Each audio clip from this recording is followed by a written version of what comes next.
Actually, in the late summer of 1963, we had a couple meetings, and because of a couple bad fires that had been in town, and one was the Tom Pierce place down at Pierce's Corner, and that was, there just was nothing there could save the place.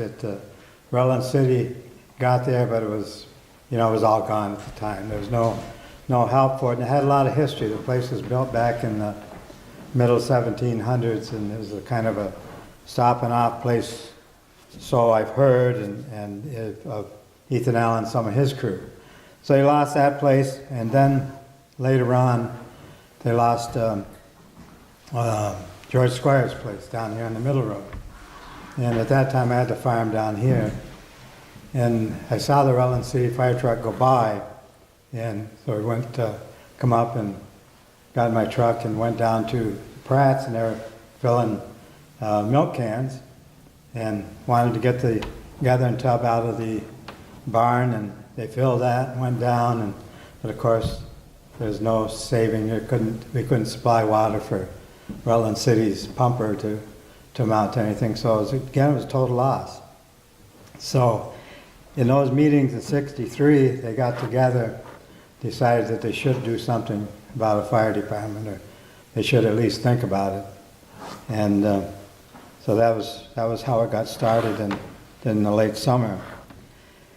And Al, who covered the Clarendon before, like in the 50s and the 40s? You know, Rollin City was given, I believe, $500 a year from the town to come here and cover this part of it, East Clarendon and North Clarendon and Clarendon Flats, whatever. And West Rollin got $250 for taking care of that side of town. And when the fire department formed, Rollin City was the first to give up. They decided that, Chief Koltonsky was really one of our best friends, him and Bob Jones and a few of the others here. We got to be quite friendly, and that's what helped us out was Chief Koltonsky. And so we got mutual aid with Rutland before any of the other towns. Oh, wow, nice. And when we finally did get it with West Rutland, they still thought they would like to keep the $250, but they ended up not taking it and going mutual aid with us. So that was where but West Rutland was super good, that part of town, because our equipment was mostly on this side until we'd gotten up into Chip and Hook. Our first truck went up to Joe Reich Farm, and we built a building up there, or Joe kind of built the building up there, and we went up to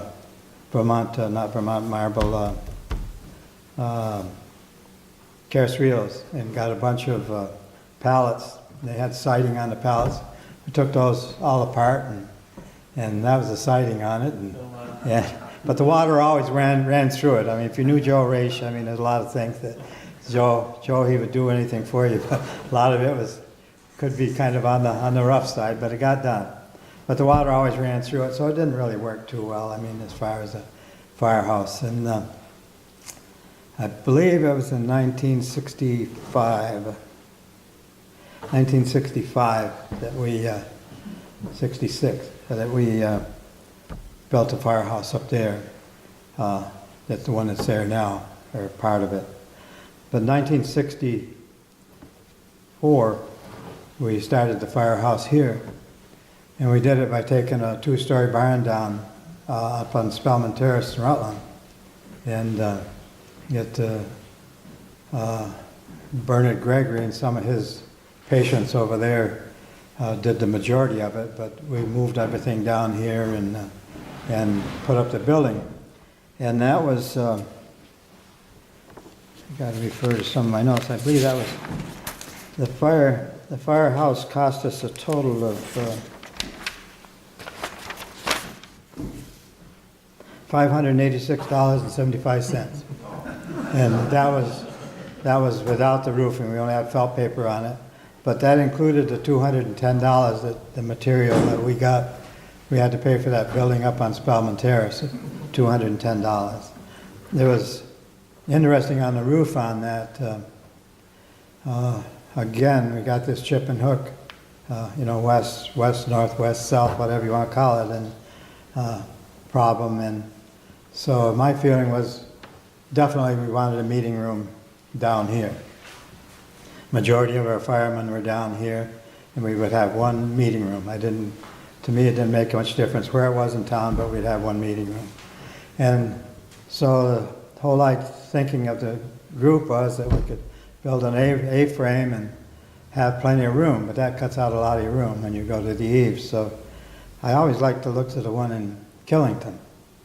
So Ray Nutting was on the building committee, and him and I had worked together before the fire department off and on. And so he says, your idea is good. He says, but he says, why don't we had a blackboard.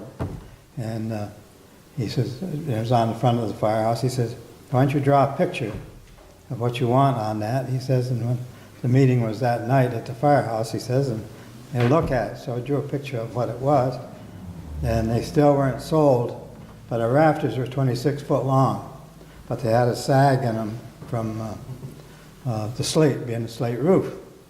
So because of that, I couldn't see how we could build an A roof that didn't have a sag in it or a hump, one or the other. So if we were going to have a hump in it, I couldn't see why we couldn't cut them in two and make the roof we got out there now. So that was decided about that point, that that's the way we would do it. And so that's the story on that firehouse, how it got the way it was, but it was somewhat a copy off from Killington, which is only a couple years older than we are here, I believe. We did a lot with Killington back at the early years of the fire department. We worked with them quite closely. One of our instructors was from Killington, George Tarble. And then actually the Chip and Hook station, we'll go on the construction of the stations while we're at that,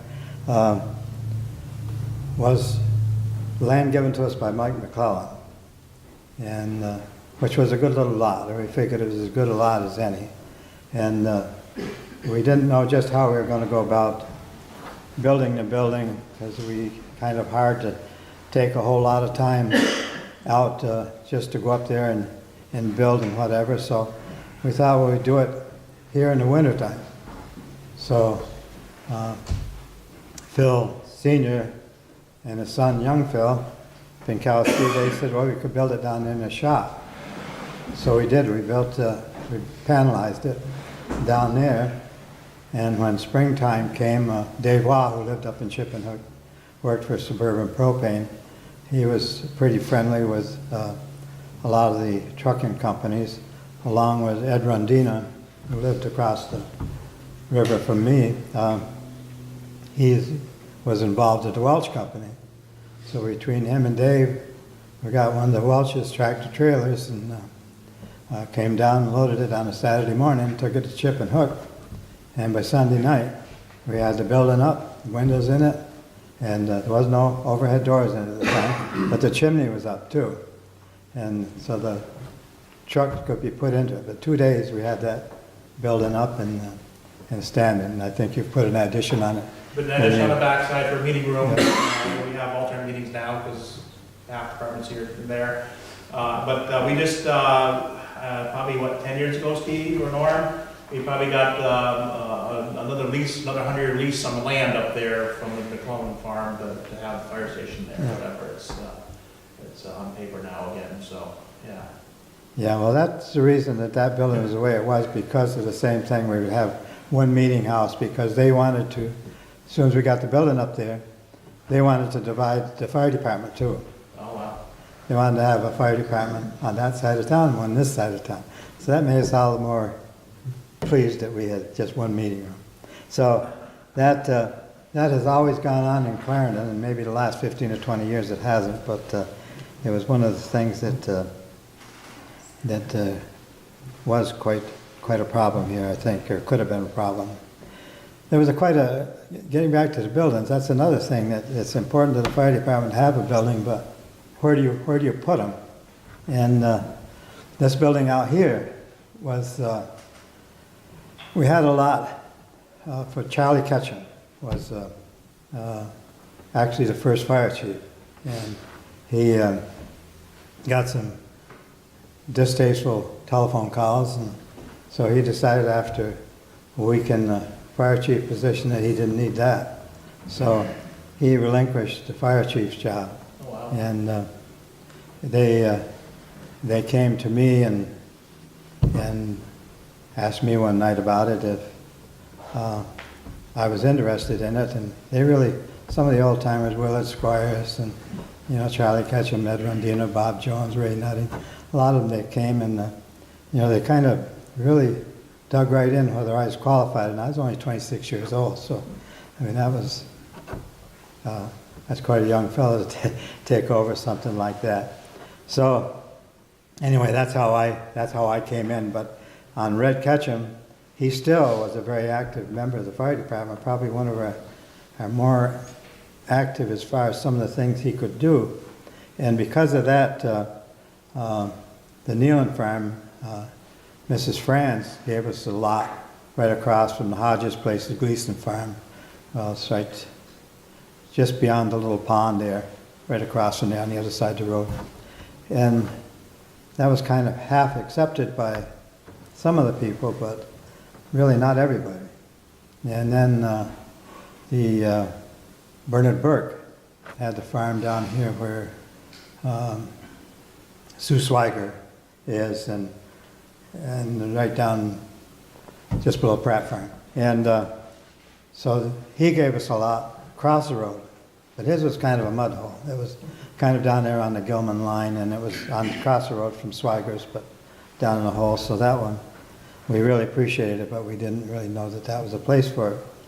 And Willard Squires figured that we should have this place that we got now. So there's a lot of discussion on it. And this place, we had water, we had electric, and we had the road going by it, and it was kind of a public area, and this was kind of a central business area at the time. So this was the one that was chosen. But if you look back in the minutes, of which you have all of those, and I know that they're in it, there was a lot of bickering.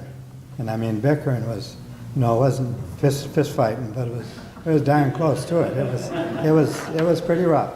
It was pretty rough, and there was a couple meetings that went on. So that's kind of the story on the firehouses. Our equipment, we started off with the equipment, with the truck, before we ever had our first meeting. Because it started out as a corporation in the end of September, first part of October.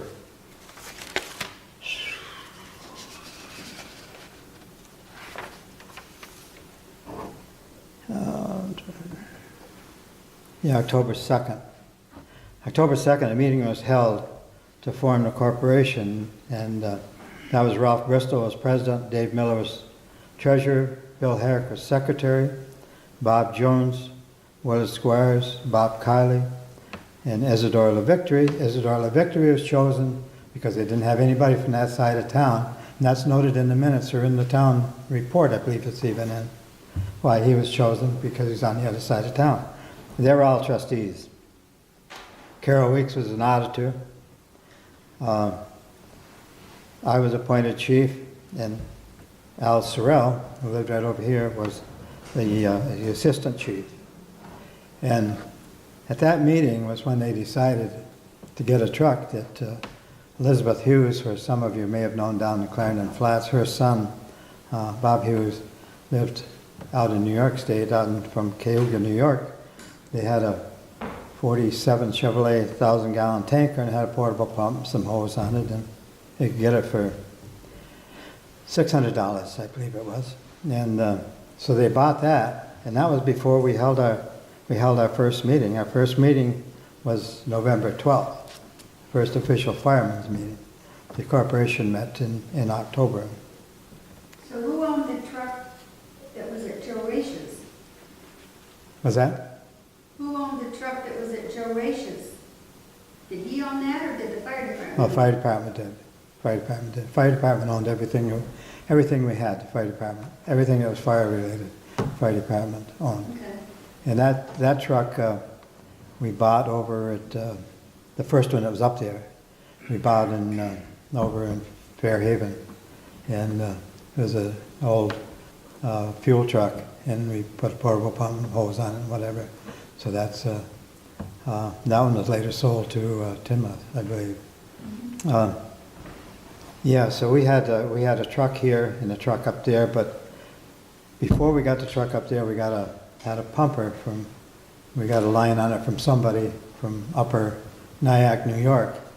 And so that was a quick deal there too. The price of that was $500. But we had to go get it, and we didn't really want to go get it before we see whether it could make it from upper Nyack, New York to Clarendon.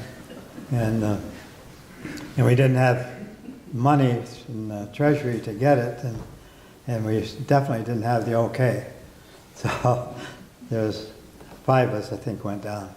And we had the voting power. We knew we had the voting power to get it if we did have a meeting. But we went down. Joe Rich, I know, he said at the time that, well, he said, if you fellows don't think you want it, he says that, then I'll pay for it. And he says, we'll bring it home. So it ended up we got it, and I think Joe went down the next week and drove it back. That was quite a drive for. Didn't have a cab on it or anything, and it was quite a nice old truck, and it did a lot for us. And even though it didn't appear to be too much. Our first truck, I'm going back in time a little bit, back and forth here, but our first truck we housed it up at Guido Carrera's garage, which was later Bob Kiley's place, which is Wilkes now, or it was Wilkes. Frank Wilkes folks owned it. That was our first home for a fire truck, was up there, and then moved to the building down here. Another interesting, anything that you can think of to question me on it. Yeah, in the meantime, whatever you have things that are or anybody, yeah. It's fascinating. I haven't heard all this stuff yet. So. That first winter, when we had the truck down here, when the firehouse was built, we didn't have any furnace. And then we had a wood stove in there. And I would come up at 9 o'clock at night. No, I'd come up at 5 o'clock in the morning, and I'd keep it going the rest of the day. Ray Nutting would come here at 9 o'clock at night and keep it going until 5 o'clock in the morning. We did that all winter long, the first winter that it was out there. There's a lot of interesting things happened. We had some bad fires during some of those times. Our first one was in Chip and Hook, and that was a Smith residence. There was a couple of people burnt some up there. We ended up losing the place, but we did definitely. We saved quite a lot of stuff from the house, but we just couldn't do much to the house. That was within a month after we got, the tank truck and portable pump and How much hose. water would the tank truck hold? 1,000. 1,000 gallons? Yeah. But the time to get from here to Yeah. there, Yeah. well, we actually were over on East Clarendon Road, so that was that was that much further to get up there. But the town did see at the time that the fire department definitely was a necessary item to have here in town. It was in 1965 that we got the Mac, the 48 Mac, but also in 65 we had a bad fire. Boynton sawmill burnt down, and we did a pretty good job there. I always felt we did, and so did Walt Boynton and the fire chief Kaltonsky. As I say, he couldn't give the department more credit than you know, it just he thought was quite a save for what we saved. And at that fire, I remember that one of the first things when we got there, Walt Boynton had a heart attack, and so that made things a little bit different because, of course, there was no ambulances, there was no CPA or EMTs or any of that going on around. So we had that to contend with right along with the fire. Did you survive? Oh yeah. And I went up to see him at a later time, and I needed some boards because we didn't have a fire table, and I don't know if it's the same one you fellows have now or not, but that's Probably. that's Take one with 2x6s? yeah. That's where that came from. Was Walt Boynton's sawmill before it burnt, which was up here, entrance to Diamond Run Mall. And the old Mack truck, I've heard that it might be still up in Williston, up the Mack truck dealer possibly might own that now. So I haven't been out there yet to look at it, but I'm not gonna go up that way. There's quite a story on that as far as the bell was concerned. It had a bell on it, and the picture that we had when it was advertised had the bell on it. When we went there, the bell wasn't on it. And it ended up there was somebody up in Colchester that somehow ended up with a bell. I found this out 30 years later, and he still had it, but I don't think you had the truck even at that time anymore.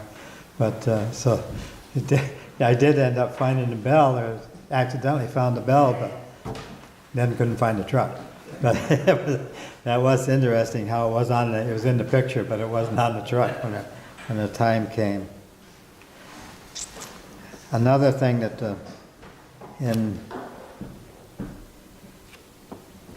we used to have our auctions every year, and that was quite a money-raising thing. And we had quite a few of them here, but we had three over in front of what was Burke's Meat Market.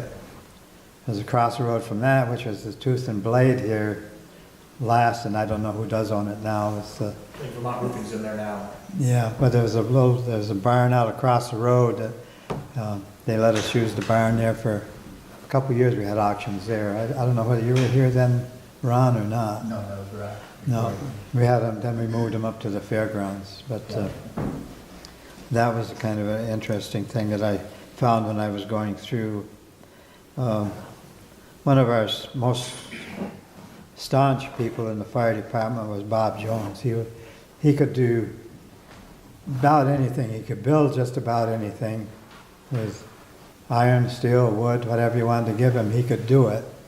And along with Kaltansky's help, that's how we got a lot of our couplings and any connections we had to have. Bob would see to it we built it because we just couldn't afford to buy the regular ones. And Chief Kaltansky would always come up with some ends or something on couplings that we needed, that Bob needed. He had a good relation with him. And he passed away in 67, which was kind of quite a loss to the fire department. Another thing that people here might not remember, and he was talking about barns a little bit earlier, is down on the Alphresia Road, before you get to the bridge that you had the picture up here on for the, we used to call it the Pink Bridge down there. Just before you get to that, there's a barn there that I had hay stored in it one summer, and that burnt, and we saved the hay, but didn't save the barn. But most of the hay, but that was in 67 too.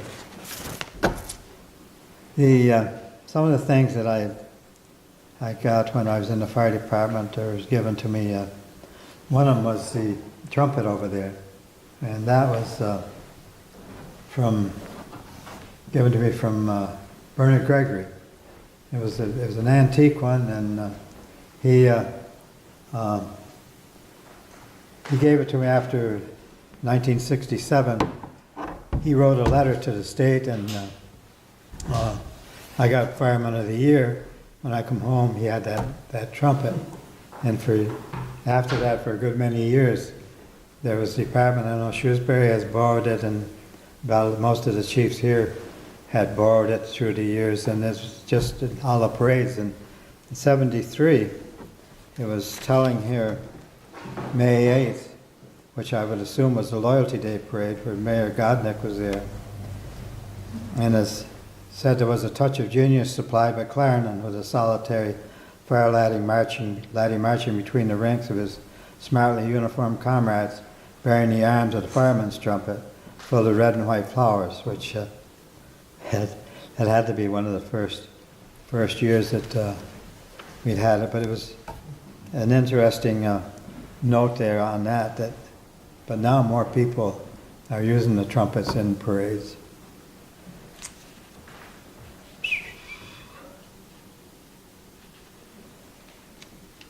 Skip through some of these. Chipper Chapman's house burnt, September 17th, 1971. Of course, Chipper had passed away, and he was buried out back a bit there. There's a little cemetery where he is, but his house burnt September 17th, 1971.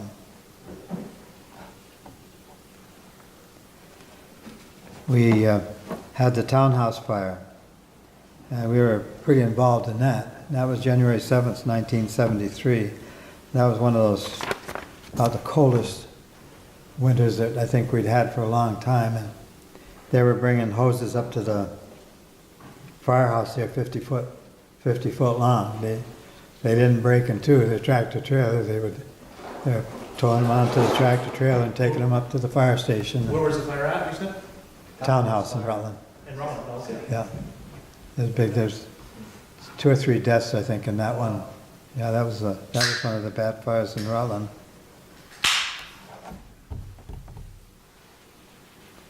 (1975) we got the new pumper, which was $27,000 and $27,094.20.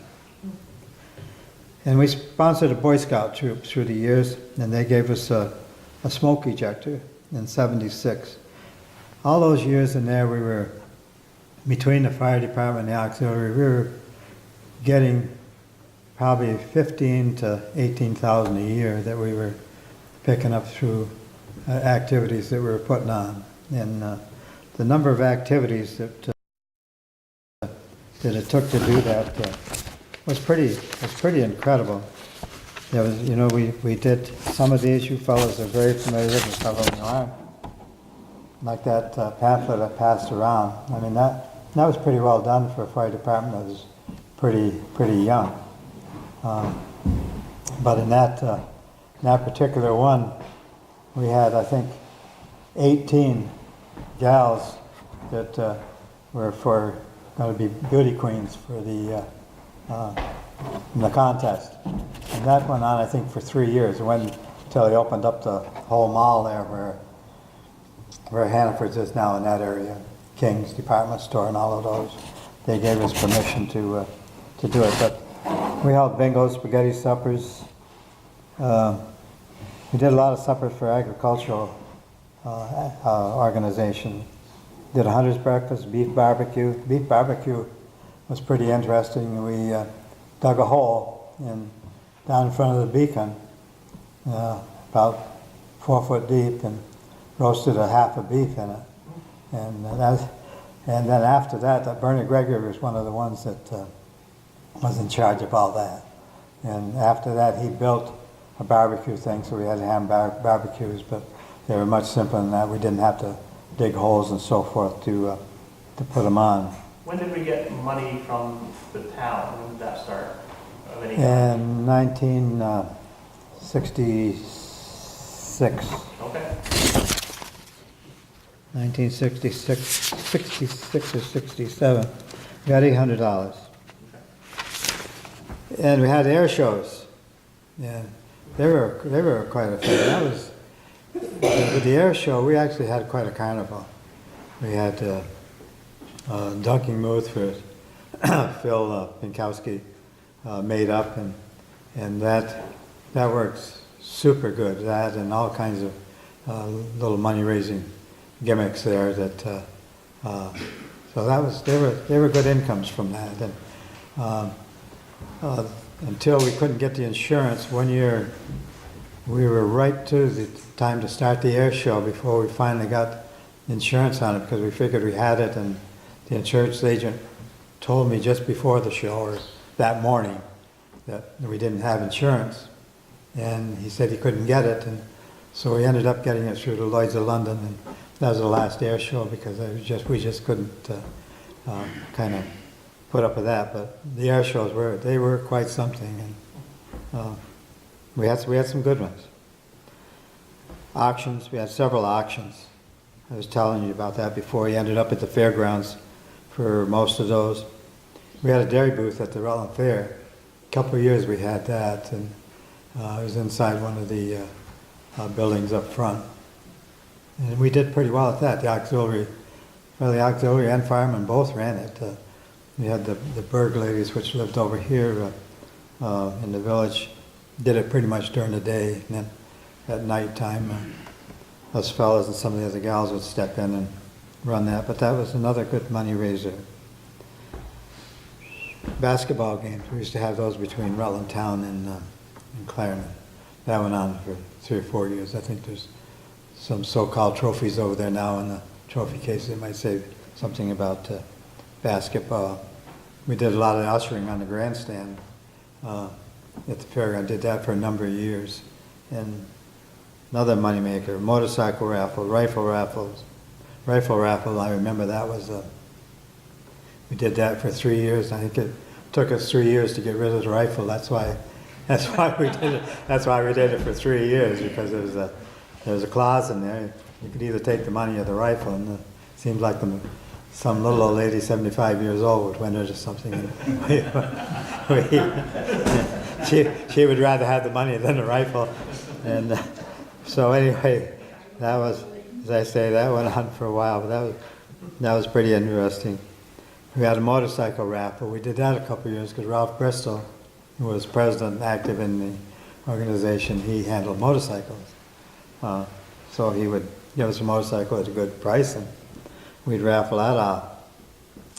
Then our Maple Queens and Valentine, we had Valentine balls, variety shows. Where do you have the variety shows and the Valentine ball stuff? Do you have it here, or do you have them at the fire station? Or did you have...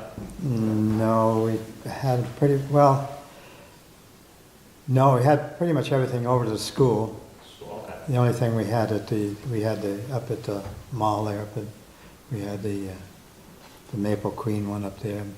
But most everything's now, like the Valentine ball, that would have been here. But the variety shows were over to school. Okay. Yeah.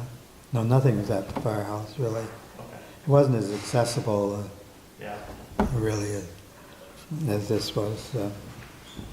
One of our variety shows, Joe Raish was Dolly Parton in it. And we had an accident down by Loretta's. And it was kind of a bad accident. And of course, Joe Raish is one of the first ones on the chase. And so out he goes, and he gets to help this person out of the car.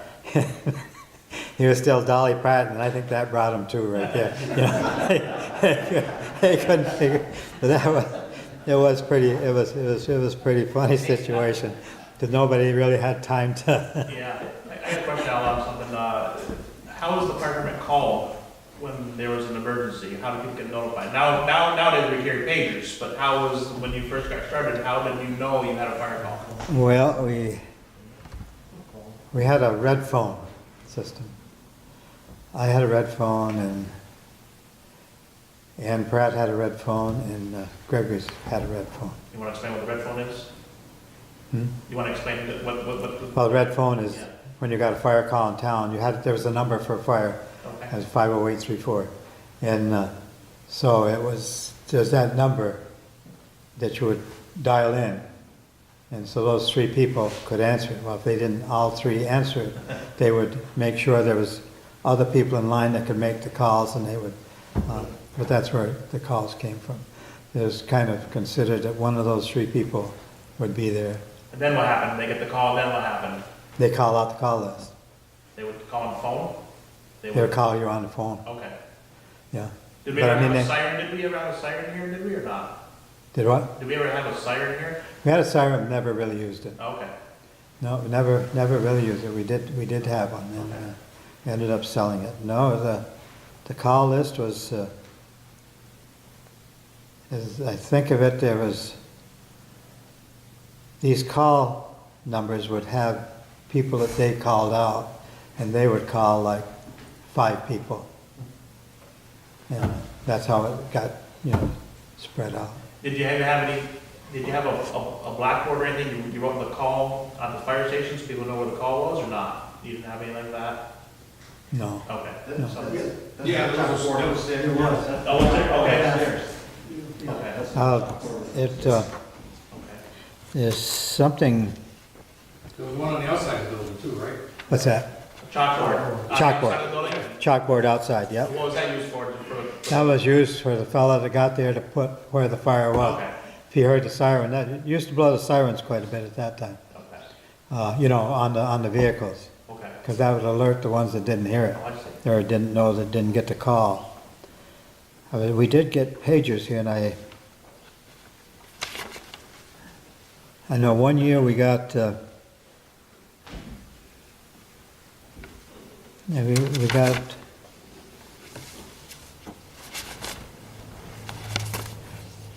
we got 35 plectrons. They were red. We got 35 one year.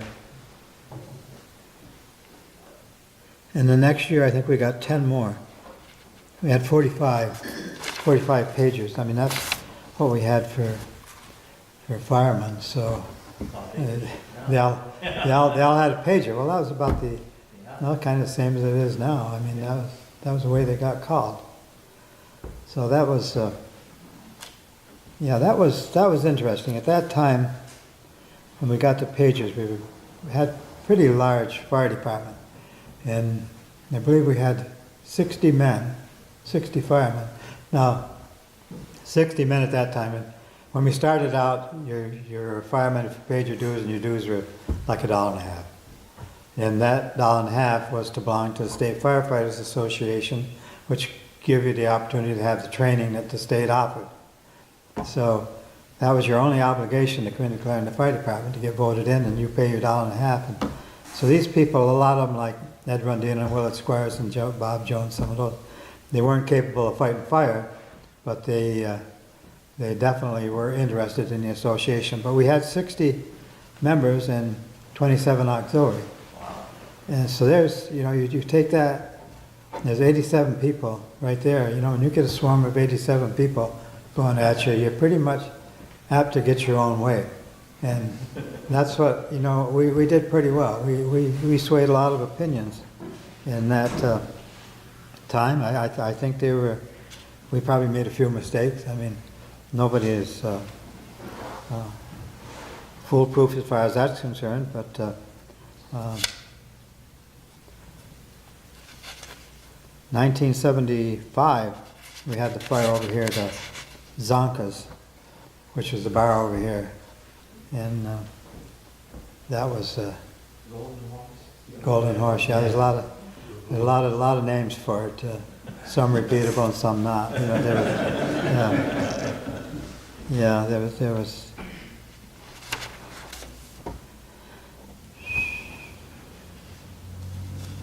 Our buddy Chief Koltonsky got passed away in May 6, 1977.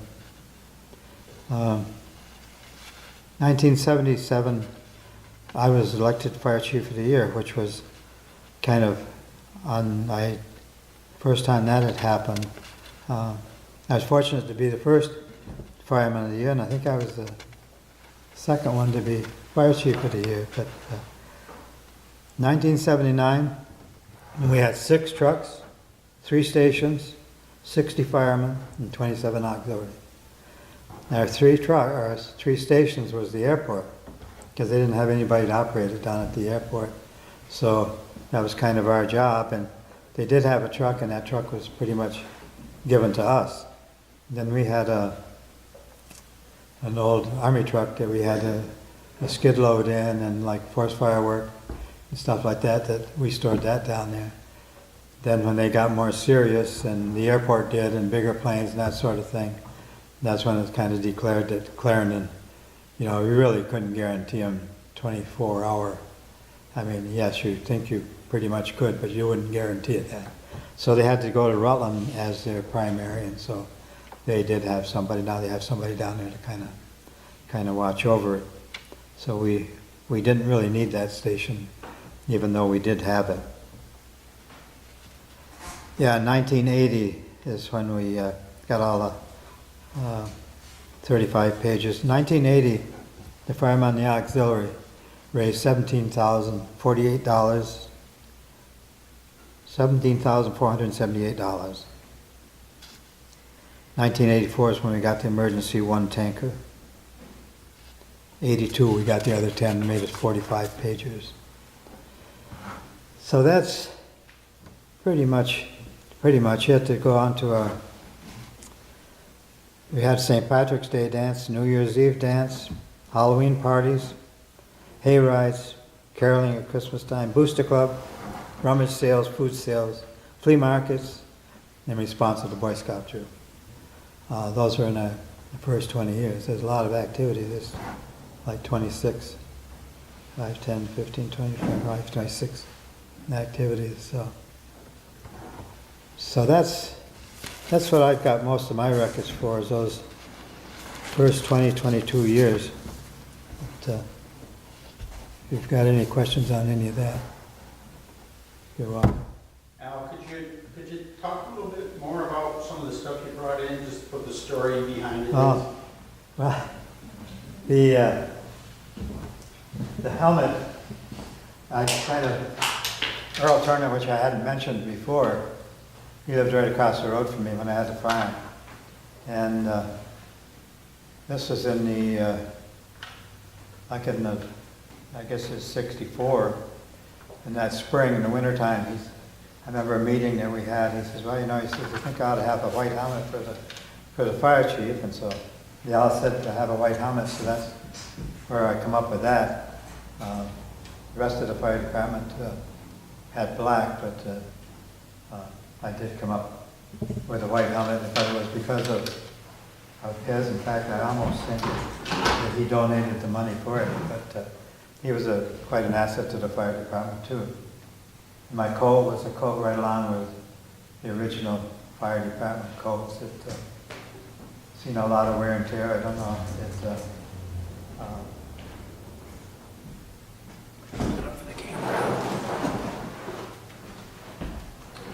It's got, I've had it hanging up, so it's got newspapers in the sleeves to keep the sleeves open.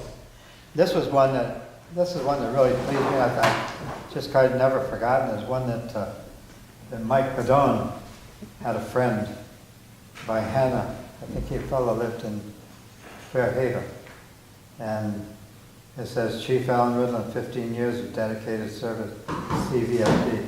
And I always thought that, kind of treasured that. That was something that I was always pretty proud of. Still am. And the trumpet, as I say, that was given to me from Bernard Gregory, who actually started out in, he didn't start out, he was in Shrewsbury Fire Department. Was he ever chief, Al? I think so. I think he was chief before he came to Clarendon. He was definitely a worker for the fire department too, and he had the patience over there, but he helped us out on a lot of these activities. But there's a lot of talent. There's a lot of talent in Clarendon at the time, and because of that, I think is why everything did as well as it did. Yes. I've got another question. In '83, when I came to Chippenhook, on Firehouse Road was a dirt road, and it had a pretty rickety bridge across the river there. And my question is, like, did you ever, you know, it was like a 1.5 lane bridge or something, and did you guys use that when you went over with the tankers? And the second part of that question is, now today they've installed pipes. Dry hydrant. Culvert. And what did you use before you had places to refill your tankers. Portable pumps.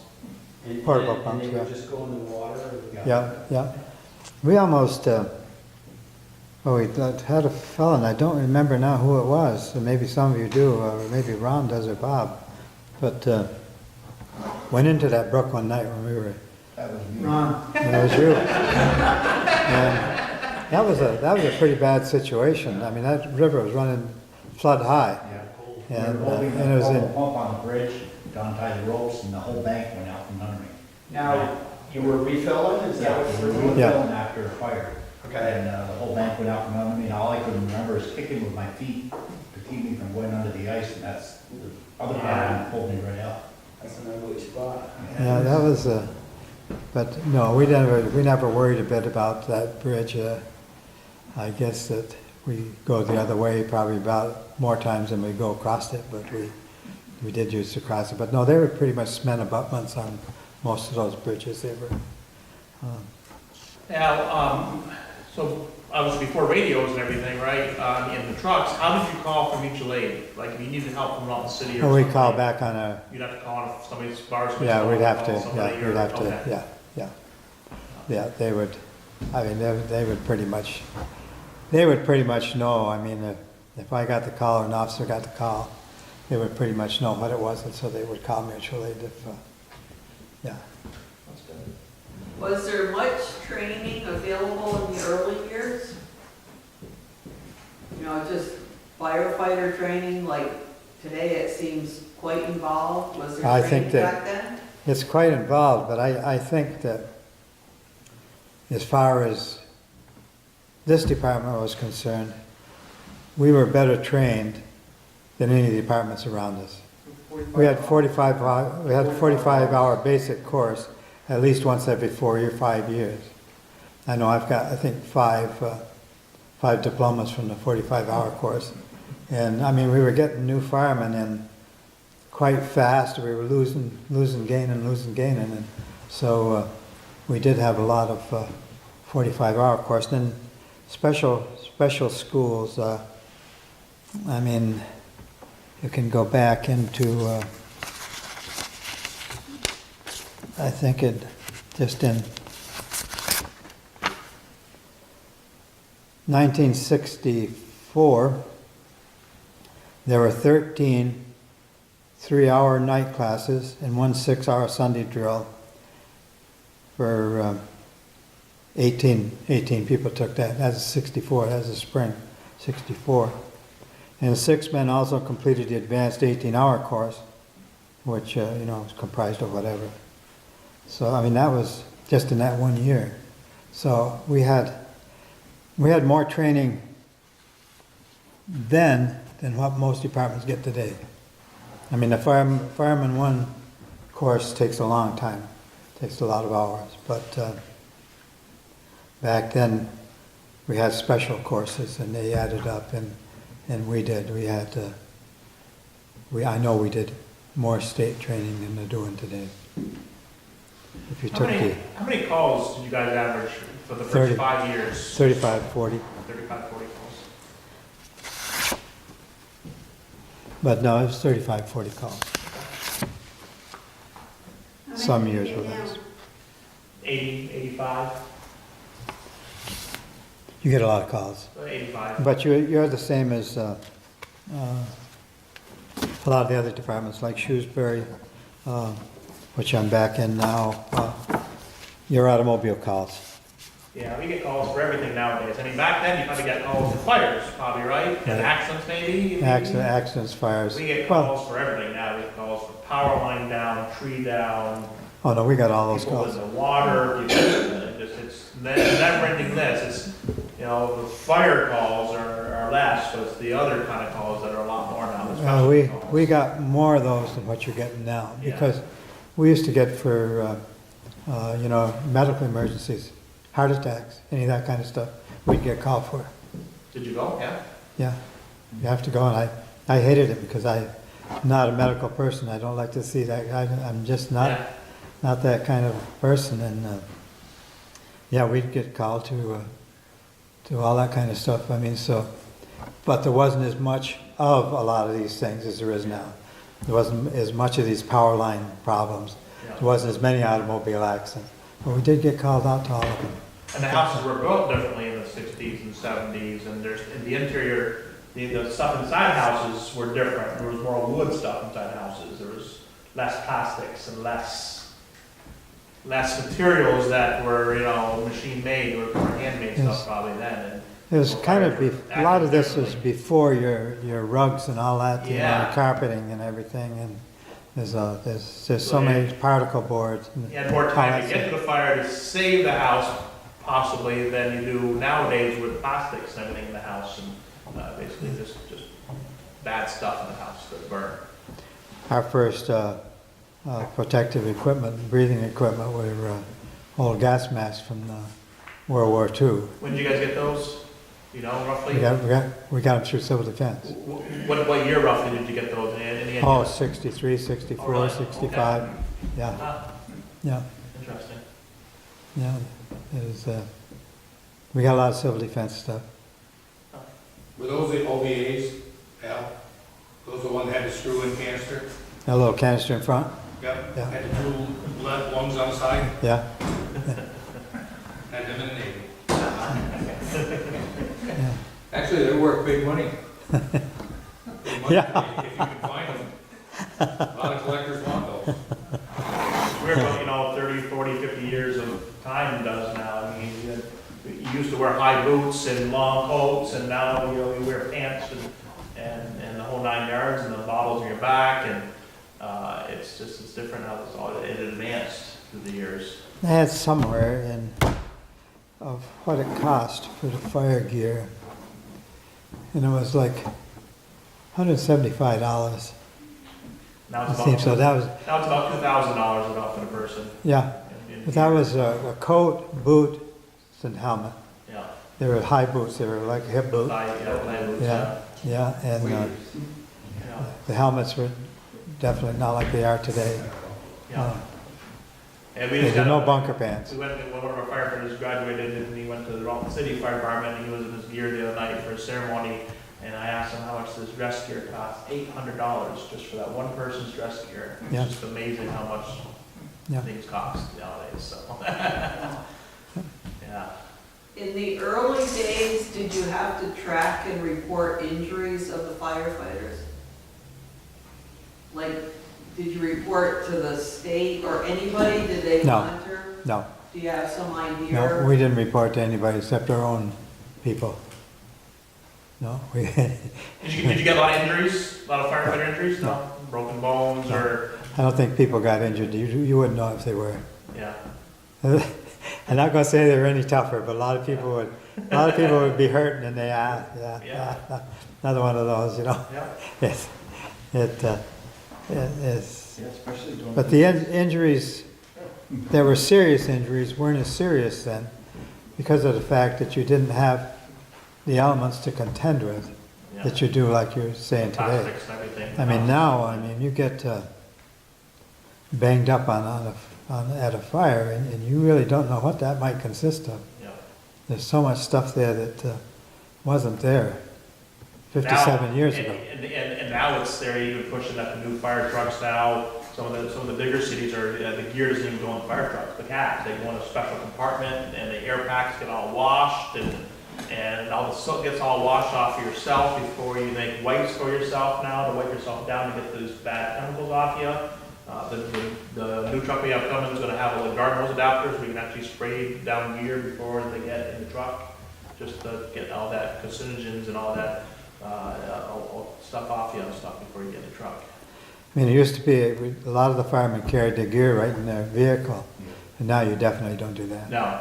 You here's don't, the you don't station now. carry your Yeah. fire gear with you anymore because it's the toxics, smell of it and whatever.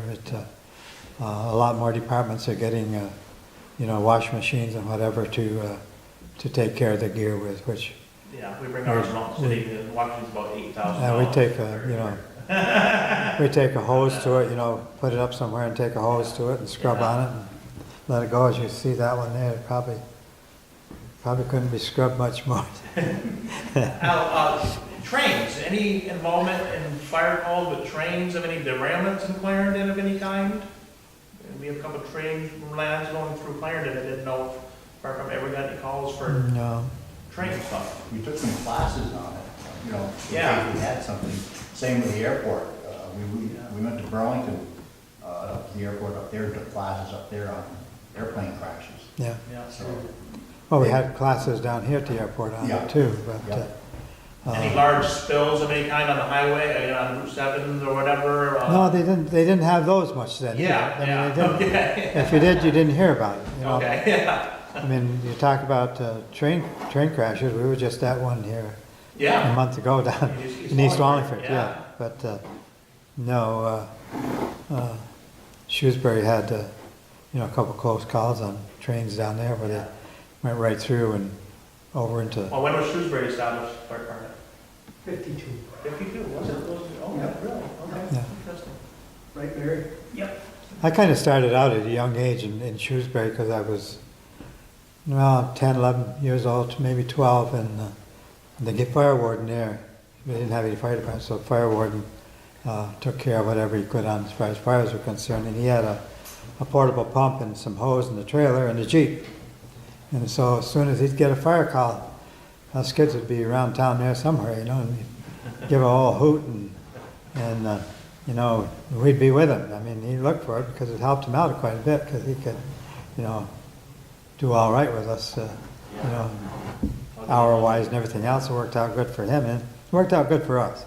And we didn't mind it. So I went to a lot of fires with him and learned about the hose and the pumps and stuff. And then when Shrewsbury Fire Department started in 52, I was right there on Jump Start for that because I lived right next to where the fire station was going to be, and so I was active in there, organizing years too, and we had some, you know, some firemen there that had actually had fire training before, which that was a little bit fortunate. Where here, we had really, I was the only one with any fire training at all, and I had never been to a fire school.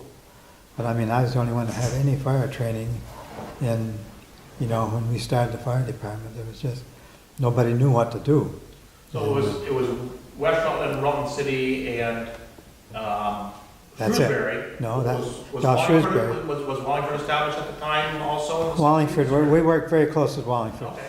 but Wallingford wasn't one of the ones that was mutual aid in the beginning. But we worked very close with Smoke Eddie was the chief down there, Okay. and yeah, he'd been fire chief for years when, well, yeah, I'd say he'd been 10, 12 years before we started, but yeah, then we worked very close with them. Then when Rutland Town started, we worked very close to Rutland Town. But the city was good to us. Yeah, they were good. We were called to mutual aid after the townhouse fire in Rutland that we just gotten back home like 6:30 in the morning, and Rollin City got a call to Mendon to a fire there, almost up to Pico. And they had us go take care of that, which was kind of, for a young department, that was kind of something for them to, but they were good to us. The city was very good to us, and it was because of Chief Galtansky, who was just an old, he was an old fire horse himself. Yeah, there's no picture on Facebook, I don't know when the date was, really old picture of a tanker truck fire in Clarendon, oil tanker, or some tanker fire on a bridge, and Rock City Chief Kontowski came down and looks like he basically looked at it and then kind of just walked away. It looks like, you know, didn't do much firefighting with it, you know, so. I'll have to show you the picture, I'll have to find it. We had a hydrogen fire up here. Now, it wasn't a fire. Yeah. Hydrogen truck tipped over up here one time. That was, Yeah, I think That was a that hazardous picture is material. actually on our website. Is it? Yeah, it's on Facebook, because I don't know if it's my Facebook Tiny page. fire on the bridge. Yeah, or all the pages, yeah. yeah. So, Going back to the training for the airplane crashes, I read somewhere in the 60s or 70s, I don't recall exactly where, there was a plane crash on Susie's Peak, and where it hit, the debris was spread over the three towns, Timoth, Ira, and Clarendon. Yeah, Do you remember that, or Yeah. did you get called? yeah, we went up there, yeah, Oh, you did. yeah. There's some pieces up there, right? There's some pieces up the plant up there? There very well could be, Yeah. Yeah, yeah, yeah, very well could be. It's quite a hard place to get to. yeah, yeah. And did the other towns join you, or how was that all handled? Do you remember Ira and? No, I don't know that, because it come in from this side, it come in from Clarendon side. It's about the only way to really get to it very easily. And I don't remember any other towns being involved with it. The state was very involved, of course. And they were there almost immediately, you know, I mean, they were, I don't know, but they were there. Hard to find a guard found it, miles long, it's laying there, pages to it. That's what they spotted, Yeah, because it was in the trees. yeah, oh yeah, it was hard to find. It was hard to find. All those pieces of, I remember that was the first time I've ever seen pieces of bodies strewn around like Oh, wow. they were there. You know, I mean, it was a bad one, but one of those things you get used to things happening. Did you have any major forest fires of any kind in town back then, or any kind No, of we had large? one that went up by Brian Johnson's down there, that went up over the mountain there. That was a pretty good, that one lasted a day and a half. Were you fellas in on that, Bob, or, yeah? Yeah, that was a good day and a half, wasn't it? That, quite a while. I think that's about the worst one we had. We had one we were mutual aid on in Shrewsbury.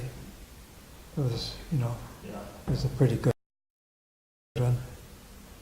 That was before I moved back to Shrewsbury. A couple of things about the fire department. In them days, when I can remember, it was a very family-orientated department. And I mean, after the fires or whatever we did, all of the auxiliary or whoever would be out here cooking hamburgers and hot dogs after we got done, or bring us coffee and soda and whatever at the fires.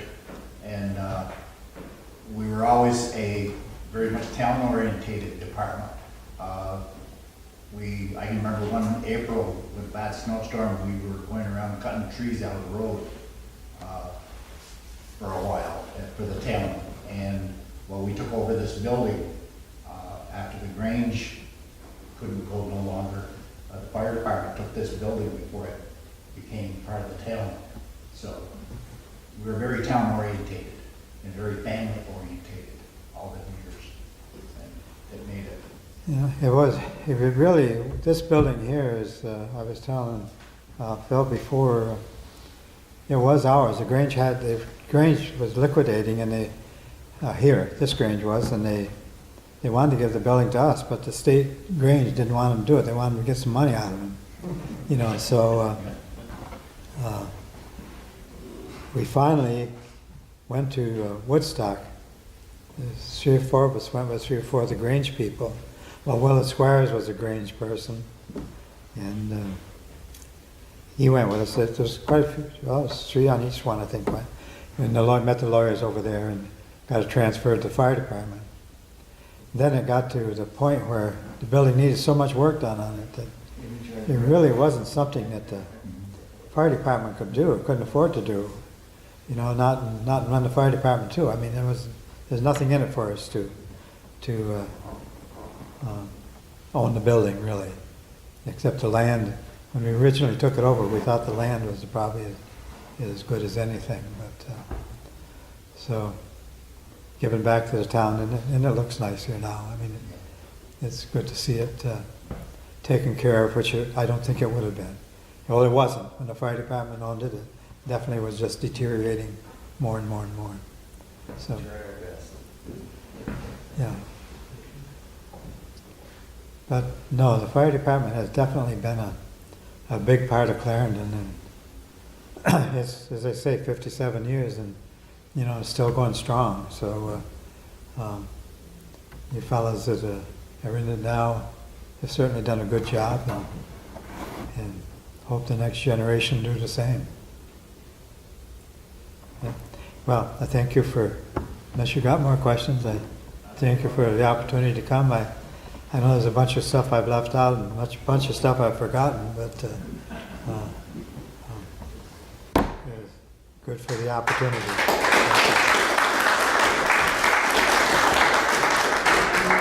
Thank you.